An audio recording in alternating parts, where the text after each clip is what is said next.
I'll zoom it out a little bit here. Okay, perfect. Yeah, let's see. I'm ready. I immediately know it's a PM video. I immediately know.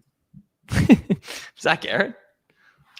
It was somebody on TikTok. I just opened up TikTok. Real quick. I think it was Grant, actually. Oh, sweet. All right, sounds good. I'm gonna get my TikTok stream going too. Let's see. Happy Monday, everyone. Got a little bit of a fragmented squad here, but let's see. Last or second to last before For Black Friday, right? For Black Friday, indeed. Yeah. What's up, Garrett? What's up, Garrett? fam? Cool. All right, here we go. How we doing? Man, life is good. Busy day, good day. Mine's good too. Is it dark already in PA? No, not quite yet. No, got you. Cool, sweet, sounds good. So yeah, what up, everyone? Yes. So there did a couple emails did go out to people about some big brands. I personally haven't gotten them, but we'll obviously keep you updated on what happens. I'm gonna check a couple Nike Keep It charts as well and see what those are like. I don't think I've gotten any emails in the last day or two about just like regatings. What for some bigger brands you said? Well, I'm curious to know, are there any other big brands that people have seen a lot of those emails go out about? So I'm checking emails right now. Okay, Keep It charts are not showing. Let's see. What is it for Nike? You said Nike, yeah, a couple big brands, yeah. Let's see. I'm gonna be checking obviously all the time, see if I get any emails too, and everything. And while you're looking at that, good question here. So somebody said, could you give me a simple framework for reaching out to brands for wholesale accounts? How should my proposition, my value prop, my website, how should that look? What all should I have ready? So really the value proposition is simple, right? Because what we're trying to do is just get our foot in the door with these brands. We just want to buy at wholesale prices. So when you call them up, you're just saying, hey, my name's so-and-so. I own a retail business. I'm located in this city, and we're looking to buy some of your products for resale. Could I talk to somebody in sales about opening a wholesale account? It's pretty much that simple. And then as far as what the website's supposed to look like, so website should just be also super simple, one pager, and it should say a couple of things, who you are and what you do, right? Just those two things. As long as they can, a supplier can click on your website, immediately know what you do.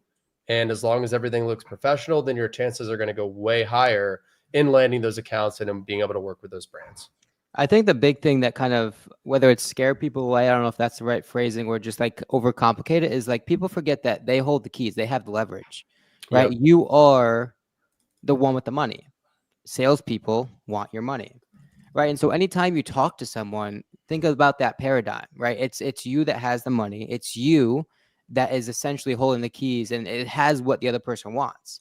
And so you'll be shocked if every single salesperson you reach out to, you know what you want, you know how much you want, and the sort of price point in which you're looking for that ad, you're going to come across as super, super legitimate, super, super established of a wholesale company, and B, you're going to be a very, very easy person to work with, which is going to be attractive to a lot of salespeople, which is one of the huge kind of negative perceptions Amazon sellers have earned, is that a lot of Amazon sellers aren't necessarily taking it seriously. The communication is lackluster, don't have enough money to spend, commit to an order, don't pay for it, commit to or demanding big discounts and don't end up actually placing an order, right? There's a lot of things that kind of have given Amazon sellers a bad name. A hard time over the years. And those are the things that we have to really, really emphasize in the beginning, that you're not like those. Right. Yeah, that's good feedback. And also too, just like you said, generally don't be a pain in the ass. Be easy to work with. Easy to respond quickly, text back right away. Like the little things that most other people don't do are going to give you a huge, huge advantage. If I see a 4-pack of shirts sold on Amazon for a good price, can I buy 1 pack and sell this 4-pack? Yes. As long as there's not like some like special, really fancy packaging. What's up, Gianni? Yeah, cool. Good to see you fellas, man. Did we do it last week? We did, yeah. We did? Yeah, y'all did. I wasn't here. I was out of town. Gotcha. Okay, yeah, I was gonna say it had been a little while on the beach. Yeah, I was on the beach for a little bit. Dude, so the Sixers are playing the Heat tonight, and this one guy who used to play for the Heat, he was at the breakfast spot this morning that he would always go to. He plays for the Sixers now, but he was like, because he's playing. I was visiting, yeah. Oh, Martin, awesome. Right? Something Martin. Yeah, exactly. Yeah, and something like that. Yeah. And then Kenyon Martin Jr. was there too. Yeah. Would it be smart to approach my value proposition as a company that offers listing opportunities? If you can do a good job, yes. That's a good call. Yeah. Yeah. If it's something that you're like, oh, I'm just going to throw a bunch of buzzwords at this company and hope it sticks, probably not. But if you have experience, and the cool thing is, right, there's very easy data around every single piece of that, right? If you've done any listing optimization, I would hope you would take a before and after picture listing, a picture of the listing, right? This is what the listing looked like before. This is what the listing looked like after we work on it. This is what the sales rank was before. This is what the sales rank was after. It's a very easy case study if it's a brand, if you've done that work for a brand before. And that's obviously a pitch you can make for the next brand and the next brand. PPC, same sort of thing. How much money have you spent for other brands? How much has that paid off? Right? Did the sales rank react to that PPC? What's your return on that advertising? The same sort of thing with product. If you have experience doing any of that, I mean, it's not going to hurt you, but. Yep. Love your informative YouTube videos. Appreciate you. Yeah. Whatever questions y'all got, you let us know. Is Keep a must have? I'd say to completely. 100%. It's really the only tool. And you could argue that SellerAmp is a must have as well, but Keep is the only one where it's like you simply can't operate an Amazon reselling business without it. And there was a question earlier I want to touch on because I feel like it's super common. Camille said, so she's in the UK. She claims that they can't do retail arbitrage or online arbitrage in the UK market. Is that accurate? Like, do people you can. No, you can? Okay. So people do, but her second part of her question is legit. She said, well, could I set up a Amazon store in the US and send my inventory straight to a prep center? I assume she's saying if she's doing like online arbitrage in the US. So Camille, the answer is yes, 100%. I know, and I know these guys know tons of people that don't live in the US. Maybe they live in Canada, maybe they live in the UK. There's people that live in the Middle East and Asia that, of course, there's a few more hoops to jump through to set up that Amazon US account. But if you can get that account set up, you get a bank account, you get all the things you need, then 100% yes, you can do arbitrage in the US marketplace, even if you live halfway across the world. A ton of people are doing that. Yep. You guys made it so easy. Yeah. Appreciate you, Gianni. Appreciate you, man. That's what's up. That's what's up right there. If y'all saw the private chat from the streams about 2 months ago, it's a beautiful thing right there. Always frowned upon in the UK. Nah, it's not. It's not right there. Yeah, I know people who do awesome with the business models there. Yeah. When it doesn't sell 90 days. Yeah, I mean, probably more like 180, but like you got to be buying stuff that sells in the first place. And then like it's going to move basically because you can't really change the velocity too well. Yeah, attaboy, Garrett. Attaboy, or Corey, attaboy right there. Attaboy. Okay, good. Cool. Attaboy. Best way to get after opening to get ungated in. Yeah, I mean, there's a lot of small brands that'll let you go right from the get-go. So for example, like Staffer, 32 Degrees, Athletic Works, and then storefront stock from those listings. Look at what the competitors are selling. You'll be able to find some other stuff too. Yeah. Plays here. Yep. FBM is amazing. The whole business model is absolutely so realistic to change. I was waiting for you to click on that because I mean that's love, man. It's a fact too because like there's so many people that they overcomplicate FBA or they overcomplicate the shipping process, and like shipping to FBA, if it's the first time you've done it, it's intimidating. Like not gonna lie, of course there's tools like Boxem that make it a lot easier, but in general, sending that first FBM shipment is way easier than sending that first FBA shipment, right? And the cash flow you get from FBM, especially this time of year in Q4, there's really no better time to sell on Amazon, but to do FBM, like for sure. Yep. Yeah, especially this time of year. Any thoughts on profit first method? G-Body Benz is raised on the profit first method. Yeah. We actually interviewed him on our podcast. One of the better.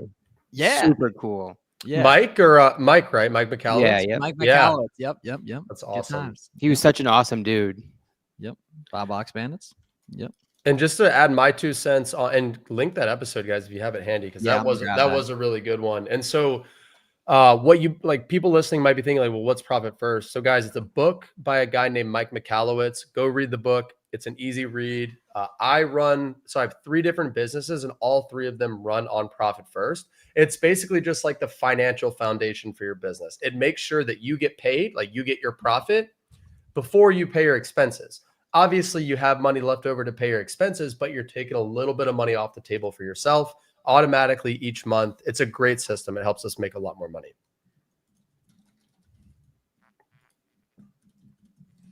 Cool. What's cheaper to start with? Yeah, FBM for sure. Yeah, definitely FBM. Hola, what's up, Maria? Maria just caught her first couple sales the other day too. Low profit and high volume, or high profit and low volume? High volume and medium profit, ideally. Yeah. And really a mix of the two. So we've sold everything in between, everything from low profit, high volume to high profit, low volume, and everything in between. So it's good to have both, right? There's nothing wrong with a product that you only sell 3, 4, 5 units per month, but you make 40, 50, or $100 profit per unit. There's also nothing wrong with those products where you're only making $1, but you're selling 20 a day or 50 a day or 100 a day, right? So have that mix. What separates a successful from an unsuccessful Amazon business owner? Johnny, I will tell you the one thing that I've seen that is just patently true. Nobody can argue with this, that separates successful from unsuccessful. And it's literally just the people that stick with it, right? I've said this a million times, but you don't meet many Amazon sellers who've been in the game for 2 years or more who aren't making money, who aren't doing somewhat decent, right? Like it's pretty much impossible to grind this business every day for 2+ years and still suck at it. It's very hard, especially when you're doing things like attending these live streams and watching Miles and watching Garrett and watching me and doing all this stuff. Like it's going to be very hard to fail if you just stick with it for an extended period of time. Yep. Yeah, just fully deactivate your Canada and Mexico and unsubscribe from NARF. I don't even know if it's still called NARF, but if it is still called NARF, take that away. Yeah. Nah, Nike cannot currently be ungated. Yeah. How can I get Home Depot invoices if they only do receipts? Yeah, you'll just use the receipts, man. So those are going to work for the purchase documentation. I just used one recently here. Good. And our buddy Chris Grant, Clear the Shelf, he has a good list of 3PLs, otherwise known as prep centers, on the on his site. What's up, Uncle Miles? Appreciate you, family. What up? Good to see you here in 973. That probably is New Jersey, so you're sales tax free in certain things. Shaquila started I assume you're talking about Profit First, the Profit First audiobook this morning. Awesome. It's a good one, right? Listen to it a couple of times through. I read the physical book and I've read it, I think, at least twice. And every time I read it, I pick up something new. So it's good stuff. Yeah, I have an amazing teacher. Appreciate you. Appreciate you, Maria. Maria, you better come to Garrett's call tomorrow night too, though. Listen to the audiobook. Let's go. Very super cool guy, 123. Love that name. I notice a lot of downtime while waiting for my shipments to arrive at Amazon. What should I do in the meantime? So in the meantime, right, I assume you're doing arbitrage. Keep finding more opportunities. Keep finding more products, right? And if capital's the bottleneck, if you don't have the capital to spend on more products, I'd still find them and save them in a folder or save them in a note or save them, use SellerAmp to push them to a Google Sheet. And you've got a lot of leads that you can look back on when you do have more capital or when your stuff does check in and start selling. Not every one of those leads is still going to be profitable 2, 3, 4 weeks from now, but a lot of them will be. So keep searching. Steven, I didn't see your question, man. Let me find that. Oh, so I see all these companies advertising about given that Amazon's about to implement their Black Friday sales. Oh, good one. Okay, cool. Yeah. So the nice thing is, as an Amazon seller, if you don't control, you don't have to decrease your prices for Black Friday sales. People are going to buy stuff on Amazon even though they don't know it's a deal. And sometimes Amazon will run sales in your listings too, and you're not penalized for that. Specifically, however, right, in respect to Black Friday sales going on, that's a great time to source inventory. It's a really, really good time to source inventory.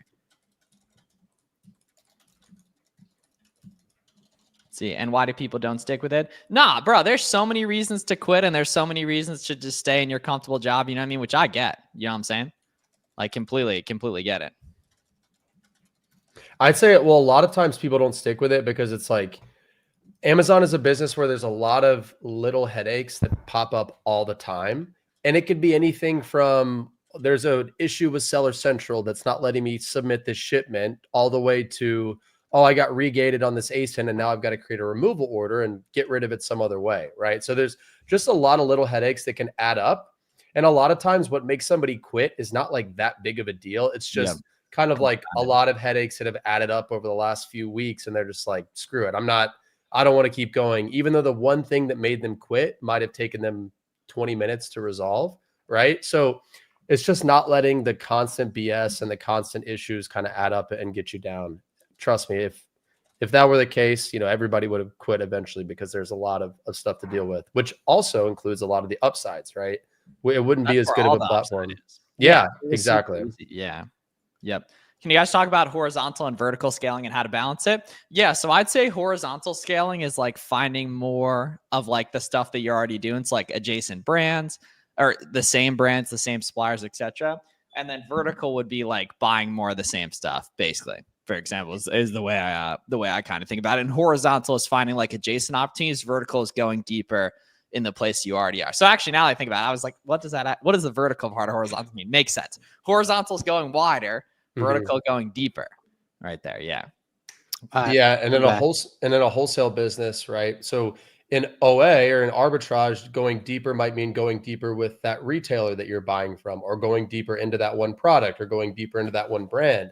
And when you're doing wholesale, like I do, very similar. It just might mean going deeper with that one supplier. But in wholesale, that one supplier might carry 10, 50, 100 different brands, and you might be able to find some more brands that weren't currently on your radar that you can then start buying from that same supplier, because you've got a relationship with them, right? Or now you've gotten in a little deeper with them. Well, and the really cool thing is, like, some suppliers, some companies have certain thresholds that you have to meet to warrant bigger discounts, right? So you may put an order for 20K, but then once you hit that 20K, well, now you have 5 other products that just untapped, right? Because now you get an extra 5% off, and so that 20% or that 20,000 may parlay into 40K, which then may open up a couple other products. And so it's always Miles was talking about OA with wholesale too. It's always deeper. That leads to so much more exponential growth.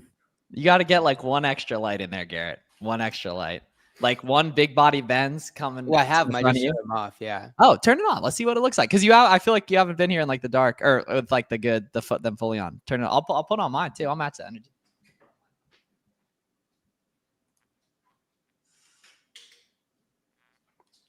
I bought every possible deal in my small town. In Austria, there is nothing else sellable on Amazon. Oh, so come on. When you're in Austria, like, is the products even packaged in English? Like, I could see that being an issue. If you're in Austria, you should probably be doing online arbitrage in the US market. In the US, yeah. Especially if you bought a bunch of stuff and now you know the basics too. You know? Yeah. Hey, Miles, what's up? What does it mean if there's only one FBM star? Check the sales history and check the sales history on like similar brands too, and see if it's like nice and reseller friendly, for example. It's like the last 15 minutes I was sitting here, it went from light out to dark. You could literally, yeah. Yeah, it looks way better. Yeah, facts.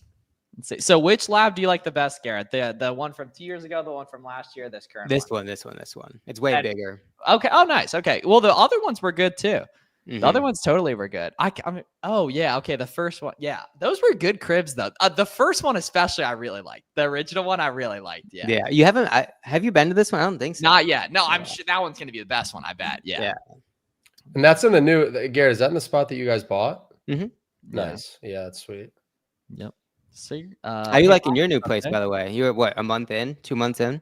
Yeah, I love it. I closed, I guess, just almost exactly a month ago, and it's solid. I mean, I'm still kind of getting set up, but definitely one of the downsides is because it's like a new construction community. There's a lot of still like trucks and construction. Like yesterday, or actually, it was last Thursday. I was sitting here recording a YouTube video.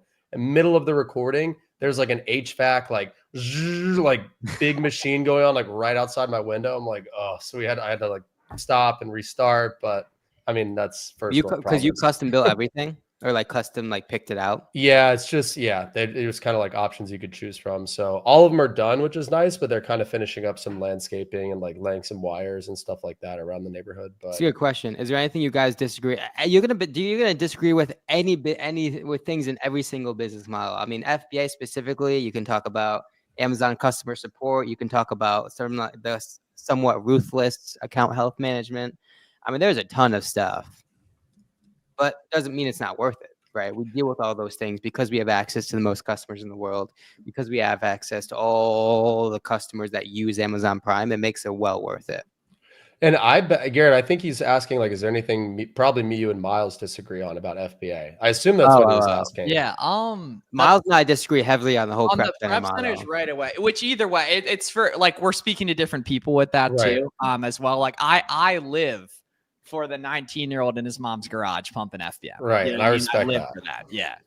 Yeah. Up to date. I just ordered shipping template. I just ordered shipping and was off by 2. Well, exactly. So yes, once you've seen 100 orders, then you're going to have a really good sense of it. For example, like that specific one could be one where the delivery date was just a tad off and it wanted you to buy, a more aggressive one. Like for example, William, William, tell us what shipment service it was. Like, was it Ground Advantage? Was it UPS Ground? Was it USPS Priority? Like fill us in on what specific carrier it was. How do you find leads for wholesale? Do you focus on opening wholesale accounts first, then finding products, or do you find the product first and then try to open the wholesale account? So that's a really good question. And both ways work. You can find a supplier and then dig through their catalog and look to find products, or you can start with a brand and look for products or suppliers for that specific brand. So personally, I like to find a product or a brand that I want to sell first. And then I either just call that brand directly and ask to open an account directly with that brand, or sometimes I'll just ask the brand, hey, can you put me in touch with one of your distributors? That's the best way to find distributors, is by going to the brand first. So I guess the short answer would be start with a product or start with a brand that you want to sell, and then find a supplier from there. I mean, because to elaborate on that more, just as manual sourcing online arbitrage sites without any sort of experience is cumbersome and hard and it takes a while, manual sourcing distribution companies acts in the same way, right? You Google grocery distributor near me, you're going to get 10, 20, 30, 50 distribution companies, but you have no sense of the pricing. You have no sense of what sorts of brands are in those catalogs, prices. And so the unfortunate reality that leads to is you're going to put in an effort to open all those accounts without any sort of insight into what sorts of products they have. Whereas if you reverse source in the scope of and in the span of wholesale, by reverse sourcing to products, to brands, and use those brands to back your way into distribution companies, it's going to be way, way, way more efficient and more qualified. How much? How ads? 0. Yeah, we don't need to worry about ads. Have you ever sold fake products? Nope. Yeah, guys. So on some regating stuff, we don't actually know. Very similar stuff happened to some smaller brands about 2 weeks ago, and a week ago they got taken away. However, this 100% could be permanent. We'll keep you guys updated as we learn, basically. But the key is that everyone else is asking about it too. We're gonna do our best to figure out the situation. Similar stuff happened back in April, and then they took it away. For example, so we just don't specifically know. How do you maximize a cash and carry wholesaler? Prices were great for retail, but not quite good enough for Amazon. So just like with any supplier, right? If the prices are kind of on the borderline, negotiate. And my favorite question to ask is, so like if there's a product that you see, right, it's right there in front of you because you're in person, and you're like, hey man, I love this product. I want to buy, let's say 100 units or 1,000 units, whatever that number is. Or sorry, to ask it the other way, how many units do I need to buy to get X price, right? Let's say the cash and carry wholesaler has it at $10 and you need it at $9. So take a unit up to the front register and ask the guy, say, hey, how many of these do I need to buy to get these at $9? And he's either going to tell you, oh, well, you've got to buy this many, or he's going to tell you, well, we can't do that price at all. In which case, to move on to the next product. Yep. How would you reverse source? Did you just see that one, Corey? How would you reverse source for wholesale products? This is a fire. Yeah, it's a fire wholesale question, man. Yeah. Yeah, really good question. So reverse sourcing for wholesale products is the same way you would do it with arbitrage. You just look for brands or products that are already selling well, that have existing FBA competition, where Amazon's not dominating the listing. Those are really the 3 things that I look for. And then I will look for products that meet those 3 criteria, and then look back at my supplier spreadsheet and say, okay, do they have these specific products that I've identified on their spreadsheet? So that way, instead of looking for a needle in a haystack on the spreadsheet, I'm going ahead and finding the diamonds and then looking for the diamonds on the spreadsheet. And if they don't have them on the spreadsheet, then I'll just give my sales rep a quick call and say, hey, I see you guys carry this brand, but you don't have these specific products. Could you get me a quote on these specific products? And they'll do that. Almost every time they'll be able to do that. I see Amazon doing 100 units. How should I handle that? You'll need 100 units for that specific brand. Do I need a professional plan to create shipping templates? That's a good question. Probably. I don't fully know, but you're going to need a professional plan to do pretty much everything else. Yeah. Is it true that items bought from retailers are technically classified as used as new on Amazon? No, that's not at all. Yeah, not at all. Yeah, not in the slightest right there. You're chilling. Yeah. Yep. If you don't run ads, how do you get sales? Yeah, so there's this thing called the buy box basically that just rotates and puts different sellers in like the queue on Amazon basically. And it even shows differently for different parts of the country too as well. Didn't recognize you. Hey, I got you, man. My bad. I got the Damn, I forgot to put mine on. Mine are upstairs right now. I got to grab them. What's up, Matt? Let's see. Is it true? Yeah, lots of good questions, guys. If you have any more, lots of good wholesale ones today too. Always open to answering those wholesale questions. And you know, Miles has been doing arbitrage forever. So is Garrett. I did arbitrage. That's how I started. I haven't done it since like 2018, but did quite a bit of it. So have some knowledge there as well. So any FBA questions, guys, are fair game. We're here to help for the next probably few minutes or so. Yep. Is it true that 80% of your revenue comes from 20% of ASINs? Absolutely. Same thing with suppliers, same thing with brands in general. I mean, same thing with success in life. Anything in life pretty much follows that same process, theorem, whatever. Teach them boys how to drill, Corey. Yeah, bro. Shout out to Matt. What up, Matt? Do I need those tiny shipping labels for FBM? You do not. Yeah, you do not. Yeah. DDL. I pretty much did OA and RA from the beginning. Yeah. Cool. So we'll do a couple more questions here, y'all. Do you recommend PPC ads? So, Jesse, if you're reselling products, which is what all of us here are doing, it's probably what you're trying to learn how to do. You're not really going to need to run any PPC at all. However, there's one campaign that is free money. It's going to add 5 to 10% to your sales each month. And it is a specific PPC campaign that you can set up. It takes less than 5 minutes to set up. And like I said, it's going to put an extra 5 to 10% revenue in your pocket every single month. It's so easy to set up. Go to YouTube and search Corey Ganim PPC. So just my name and then the word PPC. It's a really quick guide on how to set it up in like 4 minutes. It's a no-brainer. Please do yourself that favor. In fact, Matt, who's here in the chat, Matt, speak up if you can hear me. He finally set this up like 2 weeks ago. I've been telling him to do it for months. And he finally set it up like 2 weeks ago. And he sends me a screenshot in Discord. He's like, dude, like the campaign worked. I'm like, yeah, it worked. It's free money. Like set it up. Like, what are you waiting on? So Matt, if you're in there, man, let us know how that went for you. And guys, I mean, please set it up ASAP. Is it important to have a monthly? I mean, you should have targets for anything in life, right? Whether it's be lifting, whether it's running, whether it's Amazon. The cool thing is if you track it on a monthly basis, that gives you sort of a pulse in terms of your activity. Right. Obviously, if you spend, that generally equates to profit. And so if you trend out your spend over the course of a year or a course of months and months and months, it should be increasing. That means your activity is increasing, your business is growing, and your profit's increasing. Yeah. But tracking it on a daily basis, that's going to be way too macro, and that's micro. And that's how a lot of OA sellers get burned by trying to force the issue on things that are more cyclical in nature. If you only have $500, I do use books on Amazon. Yeah. I set up campaign. Let's go. Shout out. Yeah, for the whole catalog for sure. Good stuff. Nice. All right. Sounds good. Appreciate everyone tapping in for another Monday. If you want more formal help, take a look. I have a 6-hour free course on YouTube. It's linked in the bio if you're watching on TikTok. Make sure you follow these guys, All Out Amazon and Corey Ganim on all platforms. And we'll talk to you guys soon. Be great. Appreciate you. See y'all soon. Have a great one.